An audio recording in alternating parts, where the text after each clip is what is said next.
तो भाई और बहनों, गीता ज्ञानदाता ने तो सौगन खा रखी है कि मैं तो किसी को अपने काल रूप में दर्शन दूंगा ही नहीं।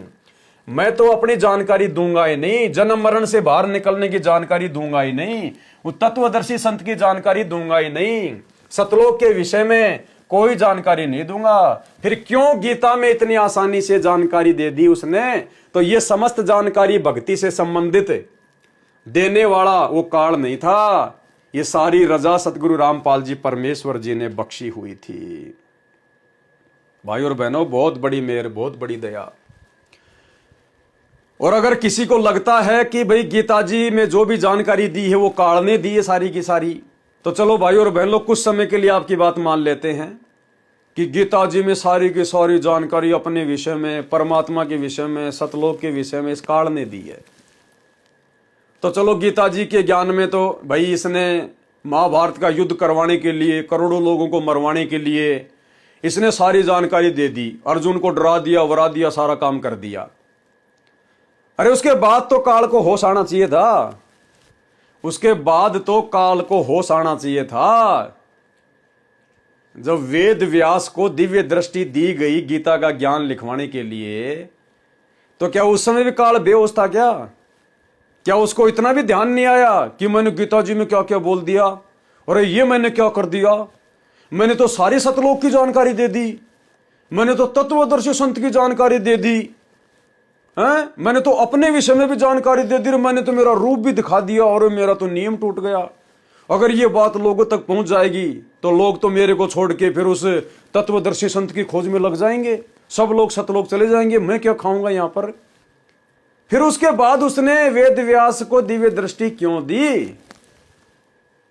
क्या मूर्ख था क्या काल? मूर्ख है क्या जो 21 ब्रह्मांड संभाल रहा है? उस वेद व्यास को गीता लिखने के लिए, 18 पुराण लिखने के लिए वो दिव्य दृष्टि इस काल ने नहीं दी, वो दिव्य दृष्टि सतगुरु रामपाल जी भगवान ने दी, इस कबीर परमात्मा ने दी। क्योंकि पांचवें वेद, सूक्ष्म वेद को समझने के लिए जब वो परमात्मा धरती पर तत्वदर्शी संत रूप में आता है और पांचवें वेद को जब वो पढ़ाता है, तो पांचवें वेद पर यकीन करने के लिए, पांचवें वेद को समझने के लिए ये 18 पुराण, ये गीता जी का ज्ञान सहायक है। अगर ये गीता का ज्ञान ना होता, 18 पुराण अगर परमात्मा वेद व्यास से ना लिखवाते, इन देवी देवताओं का चरित्र, इनके जन्म मृत्यु, इनके कुकर्म, काल के विषय में जानकारी, तो भाई और बहनों, सूक्ष्म वेद पे भला हम कैसे यकीन करते? ये प्रमाण देख देख के तो हमने अपने गुरुदेव की बातों पे यकीन किया है। अरे आज से पहले सतयुग, त्रेता, द्वापर और कलयुग का प्रथम चरण बीत गया, किसी भी आत्मा ने गुरुदेव के ज्ञान पर विश्वास क्यों नहीं किया? यही तो ज्ञान बताया करते थे सारा का सारा, सूक्ष्म वेद ही तो बताया करते थे। लेकिन उस समय ना तो 18 पुराण थे, ना गीता जी का ज्ञान था, इसलिए वो आत्मा सूक्ष्म वेद पर यकीन नहीं कर पाई। तो वेद व्यास को जो दिव्य दृष्टि दी गई, उसके बाद गीता का ज्ञान लिखने की, गीता जी लिखने की, ये काल ने नहीं दी। मानो आपके अनुसार काल ने गीता का ज्ञान बोलने में तो गलती कर दी, तो क्या वेद व्यास को दिव्य दृष्टि देके फिर गीता का वही ज्ञान वैसा का वैसा लिखवाने की गलती करेगा क्या? तो ये सारा खेल परमपिता परमात्मा कबीर जी का, सतगुरु रामपाल जी भगवान का, आप और हम आत्माओं को यहां से निकालने के लिए, ताकि हम विश्वास करें अपने गुरुदेव के सत्संगों पर, पांचवें वेद, सूक्ष्म वेद पर, हमें पता चले कि वास्तव में काल क्या है, ये कितना घटिया है, इसकी साधना किस स्तर की है। ये सारी जानकारी परमात्मा ने ही गीता जी के ज्ञान के माध्यम से आप और हम आत्माओं तक पहुंचाई है। तो भाइयों और बहनों, गुरुदेव भगवान हमसे इतना प्रेम करते हैं, हमसे इतना लगाव है इनका, हमारे लिए परमात्मा सतयुग से, युगों युगों से कितना संघर्ष करते आ रहे हैं। परमात्मा कहते हैं, जुग 70 हम ज्ञान दिया, जीव न समझा एक, और गरीब दास घर घर फिरे, वो धरे कबीरा भेक। इतना दुखी हो रहा है आज परमात्मा आप और हमारे लिए। सन 1994 से गुरुदेव भगवान ऐसा अनमोल निर्मल ज्ञान घर घर जाकर दे रहे हैं, गांव गांव जाकर दे रहे हैं। क्या स्वार्थ है इनका? अच्छी खासी नौकरी थी, बढ़िया परिवार था, खाते पीते मौज करते। क्यों परमेश्वर ने दुनिया की बुराई मोल ली? क्योंकि ये परमात्मा है, आत्मा का पिता है, हमारा दुख इनसे देखा नहीं जाता। ये परमेश्वर अपनी आत्माओं के लिए कुछ भी कर सकता है और इन्होंने ऐसा ही किया और हम तक आज ये ज्ञान पहुंचाया, आज अपनी पहचान करवाई। क्योंकि ये कलयुग की बिचली पीढ़ी है, परमात्मा ने कुछ आत्माओं को अपने साथ लेकर जाना है। गुरुदेव भगवान कहते हैं कि बच्चों, जब से तुम बिछुड़ कर आए हो, सतयुग से मैं यहां पर विमान भेजना शुरू कर देता हूं। सतलोक से रोजाना एक विमान त्रिकुटी पर आता है कि काश मेरा कोई बच्चा आ जाए, आ जाए, आ जाए। लेकिन कोई भी परमेश्वर की भक्ति साधना को स्वीकार नहीं करता।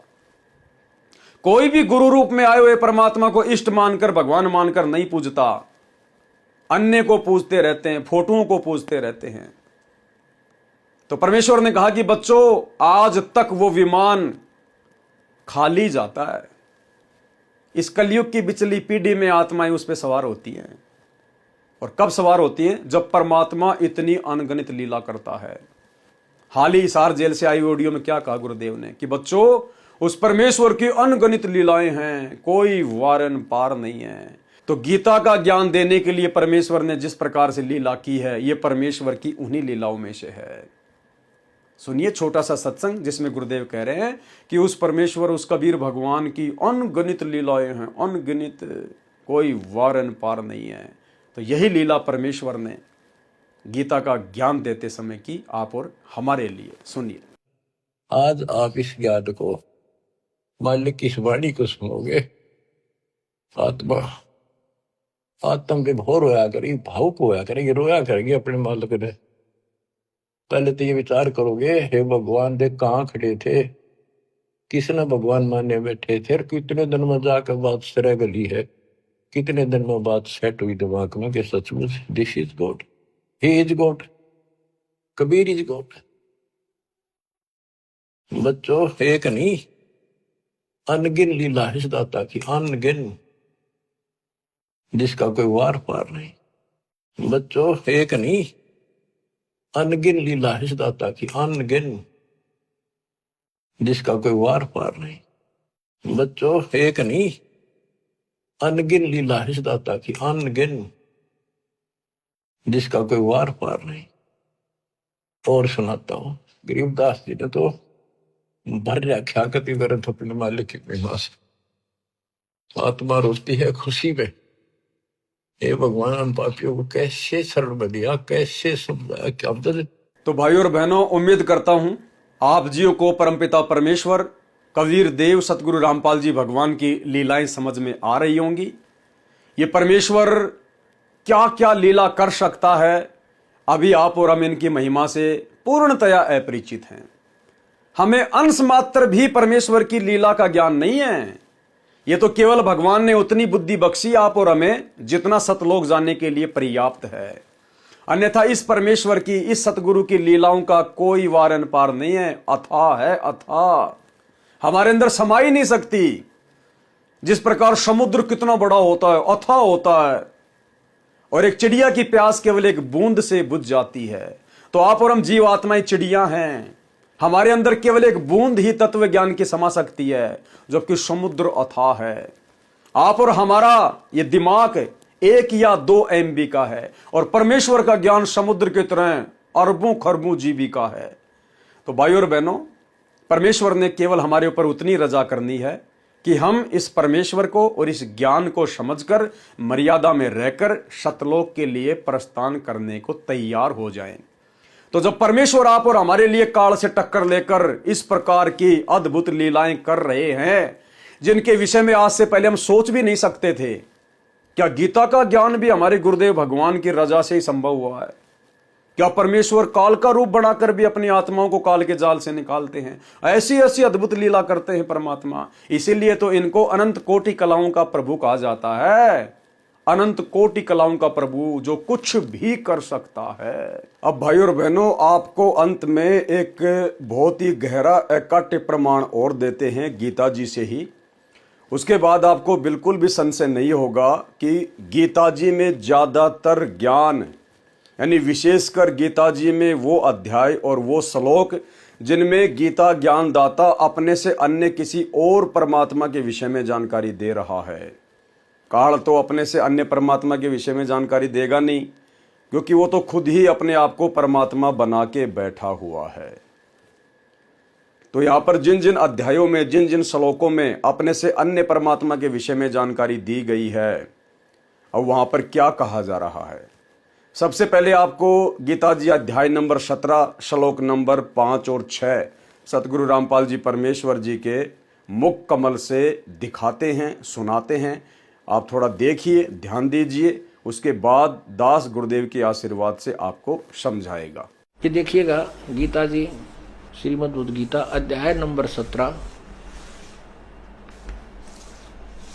और श्लोक नंबर 5 में, जो मनुष्य शास्त्र विधि रहित केवल मनमाना कल्पित घोर तप को तपते हैं, दंभ और अहंकार से युक्त, कामना से आसक्त और बल के अभिमान से युक्त भी युक्त, शरीर से युक्त, छठे में कहा कि शरीर रूप से स्थित भूत समुदाय को और अंतःकरण में स्थित मुझ परमात्मा को भी वो क्रस करने वाले हैं, यानी दुखी करने वाले हैं। उन अज्ञानियों को असुर स्वभाव वाले जान। अब क्या बता दिया कि जो अपनी मनमानी तो घोर तप तपते करते हैं, तो उनको शास्त्र विधि त्याग कर, क्योंकि शास्त्र के अनुसार जो तप लिखा है वो और है, वो 3 प्रकार के तप हैं। वो तप नहीं, उनको एक अलग से साधना बताई। जैसे हरिश्चंद्र ने वचन तप किया था कि मैं सत्य बोलूंगा, असत्य नहीं कहूंगा, उसके कारण उसने जो भी यातनाएं सहन करनी पड़ी, उसने सत्य बोला, वो तप था। अब जैसे ये दास सत्य बोल रहा है, सच्चाई कह रहा है, हमें भी यातना सहन करनी पड़ी, जेल में भी जाना पड़ा, झूठे मुकदमे भी बना दिए, ये हमारा तप है। और तप का फल भगवान कबीर परमेश्वर सबको देता है। जैसे प्रहलाद ने यही सत्य बोलने का तप किया था, वाणी वाला तप किया था, अपने पिता से कह दिया था कि तू भगवान नहीं है और तेरे द्वारा बताई गई साधना परमात्मा प्राप्त नहीं करा सकती, उस परमात्मा की भक्ति से ही मोक्ष होगा। इसी से पिता पुत्र का झगड़ा हो गया और उसने खूब सताया। वो जो तप था उसको तप, वो शास्त्र अनुकूल तप था। और जो आंख मीच कर कितने बर्फ में खड़े होकर कितने ऊपर न पा करके कितने झूल गाल के, ये शास्त्र विरुद्ध और मनमाना आचरण तप है, ये नहीं करना चाहिए। तो भाई और बहनों, आपने गुरुदेव के मुख कमल से सुन लिया है। अब ये वही गीता जी है और गीता जी का 17वां अध्याय है और 17वें अध्याय का ये श्लोक नंबर है 5। अब इसमें क्या कहा गया है? अशास्त्र विहितम घोरम तपयन्ते ये तपय जना, दंभ अहंकार युक्ता काम राग बलाविनता। क्या कहा गया है? काल। आज से पहले जो हम ज्यादातर भाई बहन समझ रहे थे कि काल ने ही गीता जी का ज्ञान दिया है, काल ने गीता का ज्ञान दिया है, बहुत सारा ज्ञान दिया है, लेकिन वो ज्ञान काल ने, ब्रह्म ने बिल्कुल भी नहीं दिया जिस ज्ञान में अपने से अन्य किसी और परमात्मा की जानकारी बताई जा रही है। तो यहां पर क्या कहा जा रहा है, ध्यान से सुनना भाई और बहनों। हम यही सोच के चलते हैं कि काल कह रहा है, तो काल क्या कह रहा है? जो मनुष्य शास्त्र विधि से रहित केवल मन कल्पित यानी मनमाना घोर तप को तपते हैं तथा दंभ और अहंकार से युक्त एवं कामना, आसक्ति और बल के अभिमान से युक्त हैं। अब चलते हैं 7वें अध्याय के श्लोक नंबर 6 में, ये वाला। शरीर रूप से स्थित भूत समुदाय को और अंतःकरण में स्थित मुझ परमात्मा को भी कृश करते हैं, अर्थात दुखी करते हैं, कृश करने वाले हैं। उन अज्ञानियों को तू असुर स्वभाव वाले जान। काल क्या कह रहा है, गीता ज्ञानदाता क्या कह रहा है कि जो व्यक्ति शास्त्र विरुद्ध घोर तप तपते हैं, मनमाना आचरण करते हैं, वे शरीर में स्थित मुझ परमात्मा को भी दुखी करते हैं, वो कृश करते हैं। कौन कह रहा है? एक बार सोच के चलते हैं, काल कह रहा है, क्योंकि गीता ज्ञानदाता काल ही प्रसिद्ध है वर्तमान में। तो काल कह रहा है कि जो व्यक्ति घोर तप करते हैं, मनमाना शास्त्र विरुद्ध आचरण करते हैं, उस मनुष्य शरीर में मुझ परमात्मा को भी यानी मुझ काल को भी वो दुखी करते हैं, वो कृष्ण करते हैं। और ऐसे निकम्मे तो आसुर स्वभाव को धारण किए हुए हैं, ऐसे अज्ञानियों को तू आसुर स्वभाव वाले जान। अब भाई और बहनों, गुरुदेव के ज्ञान आधार से अब हम आगे बात करेंगे, सृष्टि रचना के आधार से अब हम आगे बात करेंगे। यहां तो काल कह रहा है कि जो घोर तप तपते हैं वो मानव शरीर में स्थित मुझ परमात्मा को दुखी करते हैं, वो कृष करते हैं, वो तो आसुर स्वभाव वाले हैं। भाई और बहनों, काल ये शब्द बोल ही नहीं सकता, काल को ये शब्द बोलने का अधिकार ही नहीं है, क्योंकि काल ने तो खुद सतलोक में तप किया था। प्रथम बार 70 युग, फिर 70 युग, और उसके बाद में 65 युग या 62 युग जो परमात्मा बताते हैं। काल ने तो सतलोक में घोर तप तप के, जो कि शास्त्र विधि को त्याग कर मनमाना आचरण था, सतलोक के हिसाब से वहां के नियम और विधान के विपरीत था तप करना।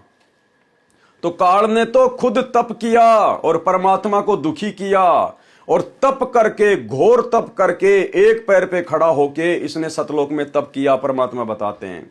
और इसने किस ब्रह्मांड प्राप्त किए।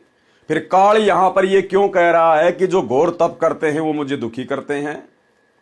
उसके बाद परमात्मा ने सृष्टि रचना में आगे बताया, जब ब्रह्मा जी को इसने कमल के फूल के ऊपर सचेत कर दिया और ब्रह्मा जी देखने लगा कि चारों तरफ जल ही जल है, मैं कहां जाऊं, मैं क्या करूं। उसी समय इस काल ने आकाशवाणी की और ब्रह्मा जी को क्या कहा, तप करो, तप करो, तप करो।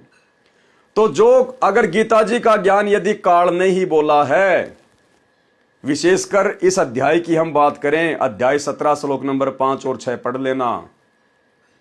अगर ये अध्याय 17 का 5 और 6 श्लोक यदि काल ने बोला है, काल ने ज्ञान दिया है अर्जुन को, जो कह रहा है कि जो मनुष्य घोर तप करते हैं वो मुझे दुखी करते हैं, परेशान करते हैं, तो भाई फिर ब्रह्मा जी को आकाशवाणी भी तो इसी ने की थी कि तप करो, तप करो, तप करो।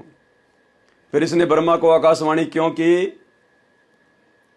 अगर ये तप करने से दुखी होता है तो ब्रह्मा जी को तप करने की आकाशवाणी क्यों की? और परमेश्वर ने क्या बताया अपने एक शब्द में, भला मान चाहे बुरा मान, एक ओछी चाली चाल तने, सत्य पुरुष बुला दिया आप जना लिया, कुछ ना सोची काल तने। और आगे फिर क्या बताया परमात्मा ने, क्या बताया काल के विषय में, ये तो खुद तप करवाता है। ऋषि मुनि सब करे तपस्या, हे भगवान हम मोक्ष दियो, तप करवा के राज दे दिया, फिर लक 84 में ठोक दिए। ये तो खुद ऋषि मुनियों में कुप्रेरणा करके तप करवाता है, शास्त्र विधि को त्याग के मनमाना आचरण करवाता है। फिर ये काल गीता अध्याय 17 श्लोक नंबर 5 और 6 में क्यों कहेगा कि जो मनुष्य शास्त्र विधि को त्याग कर घोर तप करते हैं, मनमाना आचरण करते हैं, वो मुझ परमात्मा को दुखी करते हैं। ये काम तो ये खुद करवाता है। तो इस अध्याय में यहां पर ये काल नहीं कह रहा, क्योंकि शास्त्र विधि को त्याग के ये तप करना, मनमाना आचरण करना, इससे तो परमात्मा दुखी होता है। अविनाशी परमात्मा कबीर साहेब, सतगुरु रामपाल जी भगवान दुखी होते हैं। काल को तो आनंद आता है जीवों को फंसाने में, जैसे ब्रह्मा जी को आकाशवाणी कर दी तप करो, तप करो, और खुद इसने सतलोक में तप किया। फिर गीता अध्याय 17 श्लोक 5 और 6 में अगर इस काल ने ही गीता का ज्ञान दिया है इस श्लोक में, तो भाई ये तप करने वालों से नाराज क्यों होगा? क्योंकि ये तो खुद तप करवाता है। तो भाई और बहनों, यहां पर कबीर परमात्मा सतगुरु रामपाल जी कह रहे हैं कि जो मनुष्य शास्त्र विधि को त्याग कर घोर तप करते हैं, मनमाना आचरण करते हैं, वो शरीर में स्थित मुझ परमात्मा को भी दुखी करते हैं, वो कृष्ण करते हैं।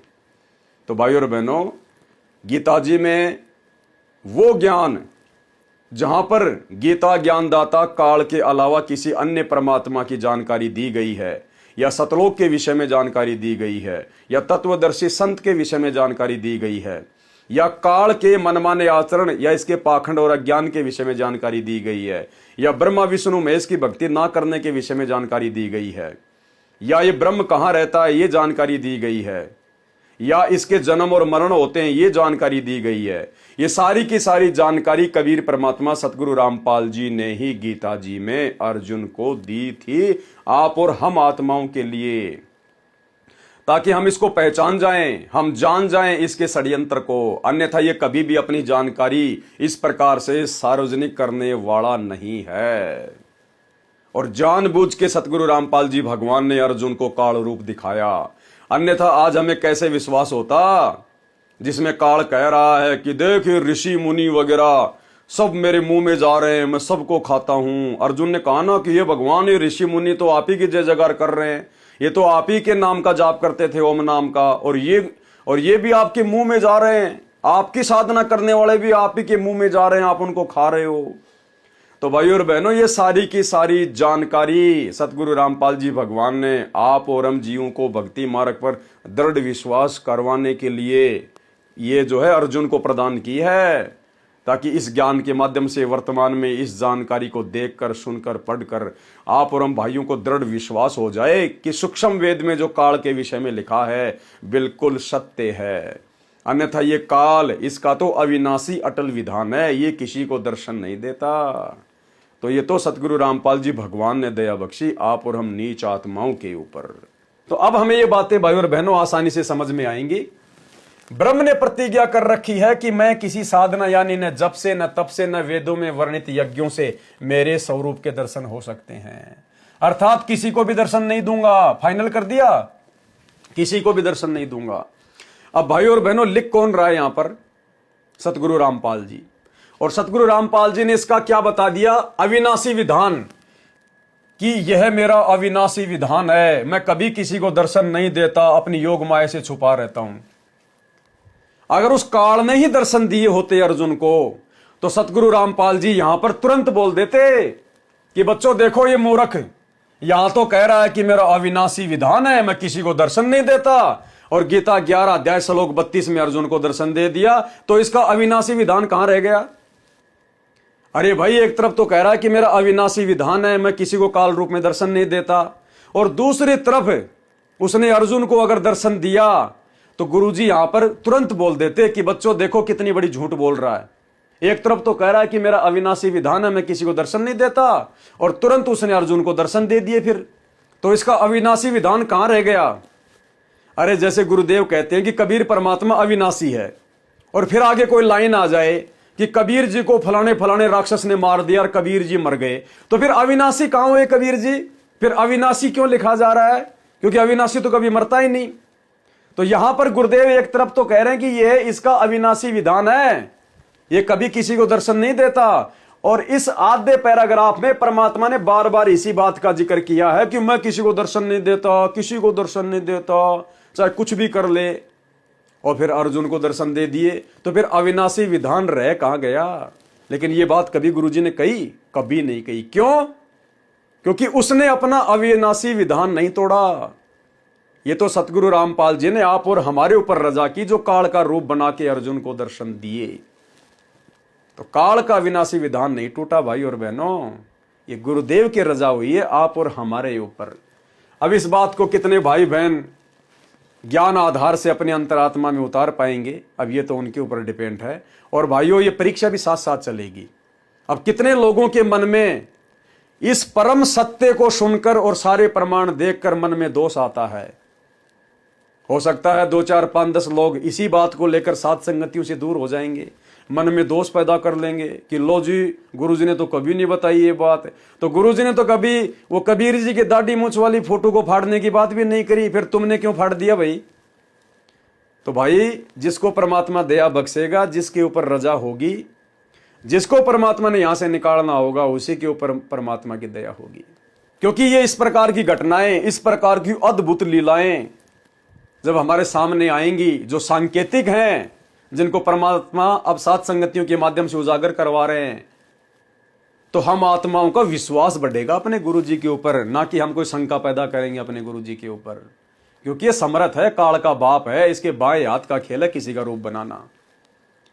तो ज्ञानी आत्माओं का तो विश्वास बढ़ेगा कि हमारे गुरुदेव भगवान कितने महान, कितने समर्थ है, और हम नीचों के लिए परमात्मा कैसी कैसी अद्भुत लीलाएं कर रहे हैं हमें काल के जाल से निकालने के लिए। और अब हमें भी सावधान हो जाना चाहिए, अपने प्रभु के प्रत्येक वचन के ऊपर दृढ़ होकर भक्ति करनी चाहिए, चाहे दुनिया इधर से उधर क्यों ना हो जाए। तो जो नेक आत्मा है, जो अधिकारी हंस है परमात्मा के, जो हीरे मोती लाल है, वो तो इस प्रकार की घटनाओं को, अद्भुत लीलाओं को सुनकर, जो आज से पहले नहीं सुनी, जो परमात्मा अब उजागर करवा रहे हैं सात संगति के माध्यम से, तो उन भक्तात्माओं को तो विश्वास बढ़ेगा अपने गुरु जी पे कि भाई हाँ, सच में हमारे गुरु जी सर्वशक्तिमान है, कुछ भी कर सकते हैं। और जिनके संस्कार कमजोर हैं भाई और बहनों, उनके मन में दोष आ जाएगा और वो धीरे धीरे सात संगतियों से भी हट जाएंगे कि यहां तो बकवास होने लग गई, उनको ये सत्यता बकवास ही नजर आएगी। तो भाई और बहनों, कहते हैं जैसी दृष्टि वैसी सृष्टि।